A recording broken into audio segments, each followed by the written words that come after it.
नमस्कार मेरे YouTube की टाइटेनियम आर्मी। शिवम एक छोटे से गांव का रहने वाला था।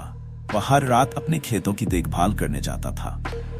एक दिन जब वह खेत में पानी देने पहुंचा तो उसने दूर से किसी के रोने की आवाज सुनी। वह आवाज बहुत धीमी और दर्द भरी थी। उसने इधर उधर देखा लेकिन वहां कोई नहीं था। शिवम ने इसे अपना भ्रम मानकर अनसुना कर दिया। लेकिन जब अगली रात भी वही आवाज सुनाई दी तो उसका दिल तेजी से धड़कने लगा। उसके दादा ने उसे बताया था कि गांव के किनारे एक पुरानी बावड़ी है जो वर्षों से सूखी पड़ी है। कहते हैं कि उस बावड़ी में एक लड़की ने आत्महत्या कर ली थी।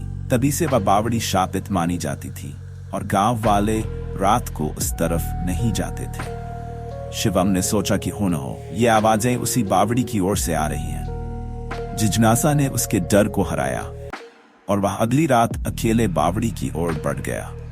रात का अंधेरा घना था, हवा में सन्नाटा था, लेकिन शिवम का दिल बेतहाशा धड़क रहा था। जैसे ही वह बावड़ी के पास पहुंचा, उसे किसी के रोने की आवाज साफ सुनाई दी। उसने हिम्मत करके टॉर्च जलाकर बावड़ी के अंदर झांका। अचानक ठंडी हवा का एक झोंका आया और रोने की आवाज तेज हो गई। एक धुंधली आकृति बावड़ी के अंदर से बाहर निकलने लगी। वह एक लड़की थी, सफेद साड़ी में, और उसके लंबे बाल उसके चेहरे को ढके हुए थे। लड़की ने दर्द भरी आवाज में कहा, मुझे बचा लो, मुझे न्याय चाहिए। डर के बावजूद शिवम ने साहस जुटाकर पूछा, तुम कौन हो? क्या हुआ तुम्हारे साथ? लड़की ने बताया कि वर्षों पहले उसके साथ छल हुआ था।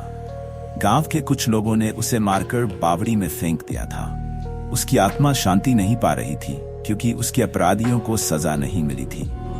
शिवम ने वादा किया कि वह सच्चाई सबके सामने लाएगा। अगले दिन उसने गांव के बुजुर्गों से बात की और उनकी मदद से पुलिस को बुलाया। बावड़ी से हड्डियां बरामद हुई और लड़की की कहानी सच साबित हुई। अपराधियों को गिरफ्तार किया गया। उसी रात शिवम ने फिर बावड़ी का रुख किया।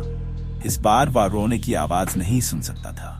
अचानक वही लड़की प्रकट हुई, लेकिन इस बार उसके चेहरे पर शांति थी। लड़की ने कहा, तुमने मेरा दर्द समझा और मुझे न्याय दिलाया। अब मैं मुक्त हूं, धन्यवाद। जैसे ही वह ये कहकर गायब हुई, बावड़ी के पास का माहौल अचानक शांत और हल्का महसूस होने लगा। शिवम ने महसूस किया कि उसने एक बड़ी जिम्मेदारी निभाई है। उस रात के बाद किसी ने उस बावड़ी से कभी कोई आवाज नहीं सुनी, लेकिन शिवम ने जाना कि सच्चाई और साहस ही सबसे बड़ी ताकत होती है। वीडियो अच्छी लगी तो चैनल को सब्सक्राइब करें, लाइक करें, कमेंट करें।